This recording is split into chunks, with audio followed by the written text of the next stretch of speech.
Hi everyone. Welcome to another Wellness Wednesday.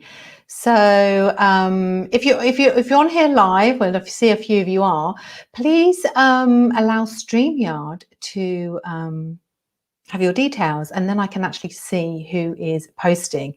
So that's really fabulous. So welcome to today's Wellness Wisdom Wednesday. I'm going to be popping up here at 4 o'clock each Wednesday and sharing you some of the practices or depths of yoga that excite me so, to give you a full appreciation of actually what's completely possible in a yoga practice or a yoga class. So today, without further ado, I'll get on. And today we're talking about prana flows where attention goes. And so what do we mean by that? Let's just jump straight in. Yoga has become a really physical practice. As practitioners, we've been absorbed by the physical. So how do we redirect our attention to gain a better flow, both in our prana, our energy, our life force, but also in our day-to-day lives? Because if your yoga practice isn't having like the positive effect on your life, then, something's got to change, something's going wrong. We can even say that we're practicing the wrong thing. And is yoga serving us?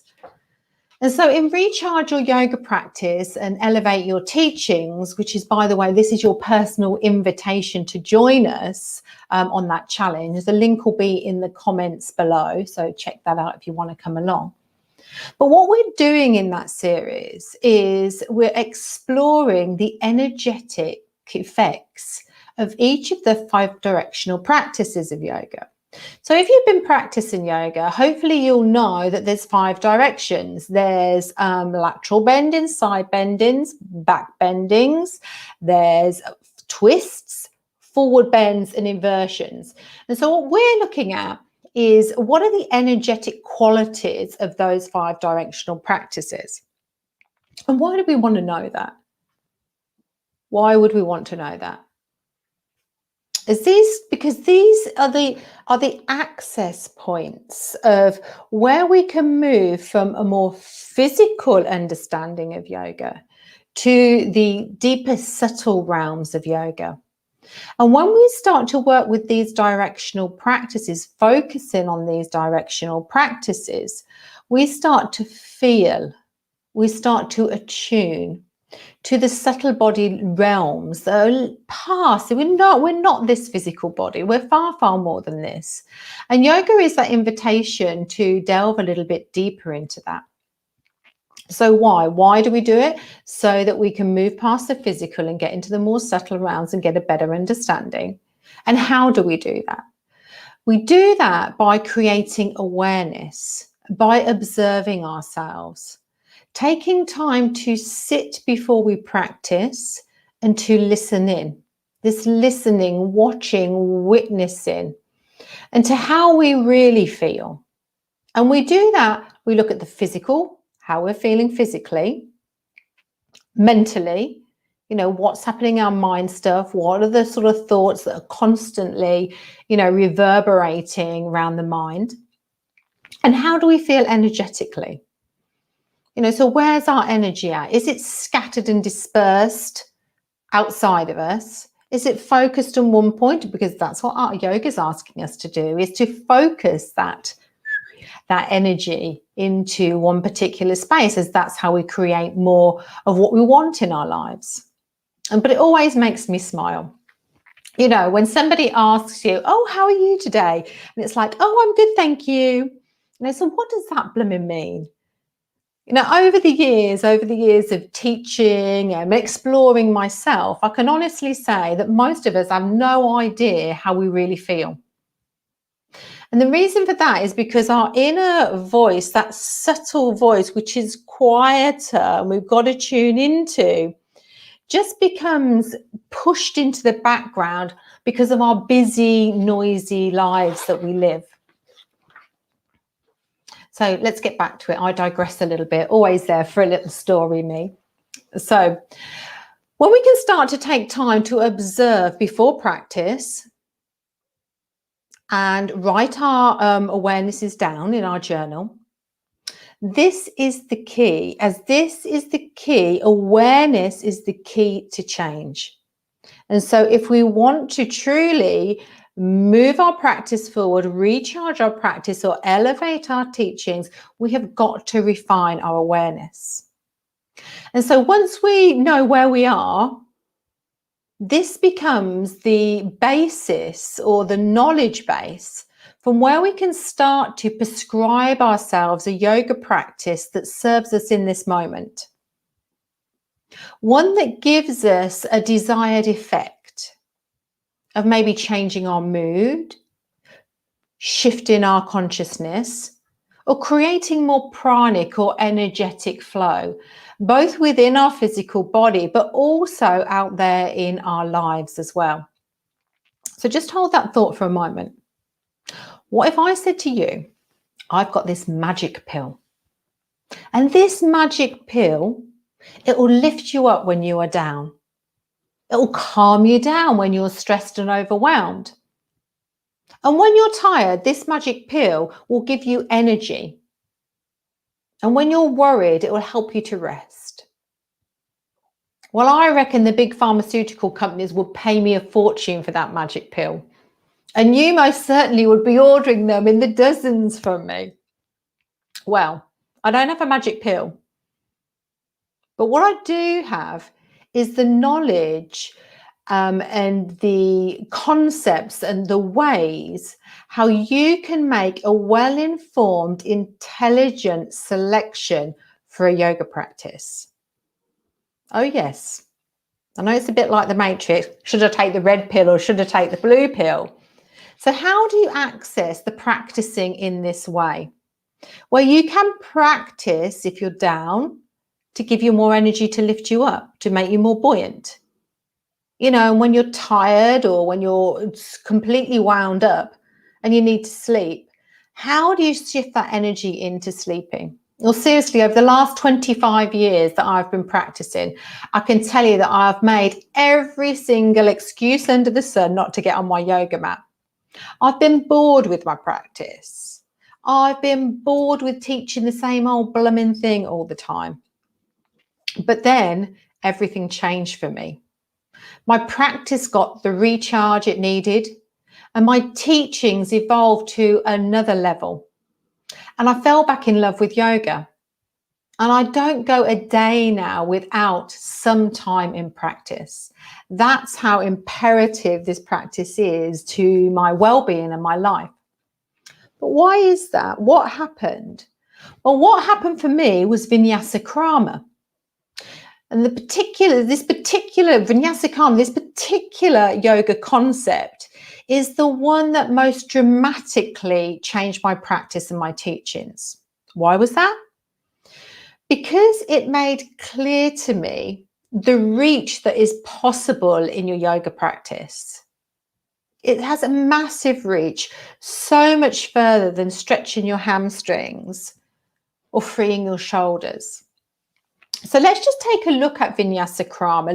Let's just take a little look, first of all, at the Sanskrit terminology of Vinyasa Krama. You know, you'll see on a studio timetable or advertising a class, oh, come to this Vinyasa strong flow class. Vinyasa, let's be clear here, Vinyasa does not mean flow. Doesn't mean that at all. Vinyasa comes from the root word nyasa. And that root word means to place or to put in a particular order. Also, the nyasa comes in the word sannyasin. And the sannyasin is somebody who puts himself in the seclusion of practice. So he places or puts himself in that area. So vinyasa means to place or to put. Krama means specialized, refined, and intelligent. So this term Vinyasa Krama means to place in a wise and intelligent way. Vinyasa Krama of our yoga practice. I'll put it like this for you because I think it will help. It helps me anyway, so I'm sure it will help you too. You're going on summer holidays somewhere hot. Blimey, I wish. I'm so desperate for a yoga retreat in somewhere hot like Thailand. But let's dream on here. Let's dream on. So you're off, you're going on holiday and you're going to somewhere hot on your holidays. So you look at where you're going and you know it's going to be hot. So when you start packing your case, you pop in your shorts, your bikini, your summer dress, and your mosquito spray or whatever it is that you need. So you're intelligently packing. You know where you are, you know where you're going, and you know what you're going to need. And so you pack all of those things for that given climate. Now, to pack your raincoat, your wellies, and your thermals, now that wouldn't be intelligent, would it? So the principle's quite straightforward of Vinyasa Krama, and we possibly do it more than you think. But this is what you need. Firstly, you need to know where you are. Then you need to know where you're going, somewhere hot on holiday. And then you need to work out what it will take to get you there in the most intelligent, refined, and wise way. Well, practicing yoga is just exactly the same. However, when you get so tied up in the physical practice, the achieving, the doing, and the micro-aligning that takes place, you overlook the essential but simple aspect of Vinyasa Krama. So this is your wake-up call. It's time to start breaking down your yoga practice and start working with greater awareness of what is at play. And that starts with learning the energetics of each of the directional poses so that you can start to apply those concepts into Vinyasa Krama to recharge your yoga practice. And it's blooming lucky for you that I've spent my life savings, traveled the world, and followed some great yoga masters sitting at their feet and being guided through Vinyasa Krama.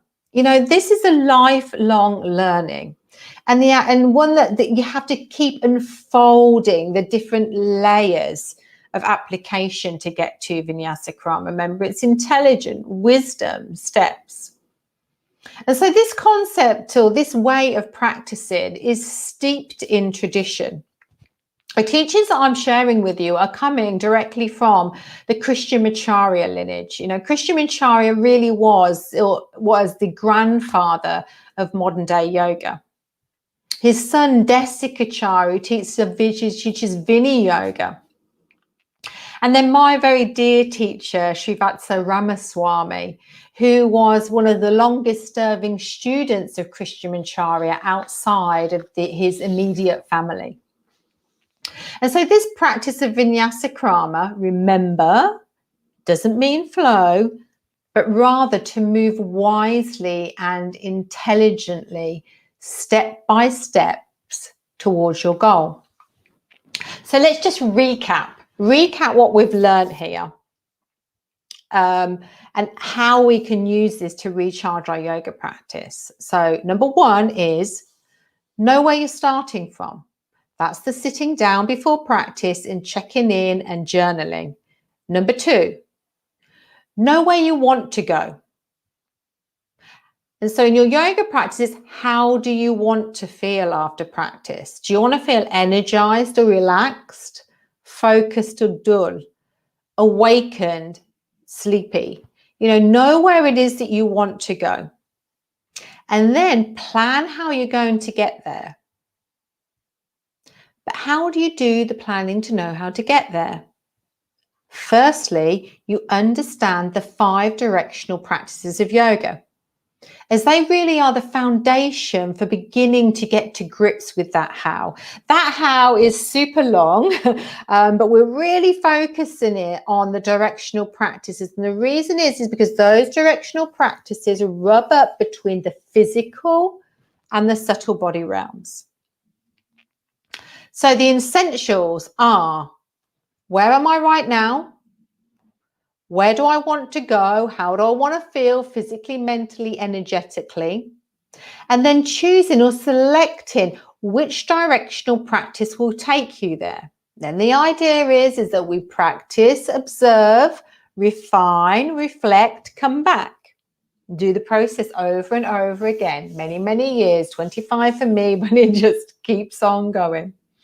And this is the foundation of Vinyasa Krama. And it's the starting point for you to start intelligently selecting a practice that will give you the desired effects in your life.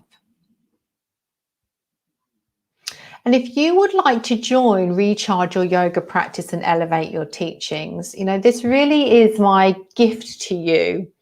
And the reason why I'm sharing this is that I am so passionate that you have access to the very same teachings that dramatically evolved my own personal practice, and really elevated my teachings. So forget the blue or red pill. Make a commitment to yourself to start studying and experimenting with 5 directional practices. And as your attention or your awareness and the practice shifts, so will your prana. Because prana and awareness travel together like 2 fish. And so where awareness goes, prana goes, or attention goes, prana goes. So prana flows where attention goes. And the more we can give our attention to our subtle body, then the more our prana will flow within that realm. And I want you to have access to these principles of directional practices, as they really are the first level and the access point to the deeper dimensions of the subtle body. Come and be part of our growing community of dedicated yoga practitioners and teachers. They're just like you. They're intrigued about the truth in these teachings and know that there is more to this practice than just dropping a few well-aligned yoga shapes. So please take this as your personal invitation to recharge your yoga practice and elevate your teachings, to start to become more connected to the energetics of practice and how it can serve you in your life, and how you can prescribe a practice that's just for you, that's going to make those positive changes in your life. So thank you so much for time. In the comments below, hop on in. There's comments down there, and in those comments is the link for you to join the Recharge Your Yoga Practice. And I would love to see you there. We're on to lateral practices this week. So there's already a practice in there for you to enjoy, and very much look forward to seeing you. There's also ample opportunity for you to ask questions and get feedback on your practice choices. So I'll see you over there in your recharge, and I will catch you again next Wednesday at 4 o'clock with some more Wisdom Wednesday. Thank you very much for your time. Goodbye now.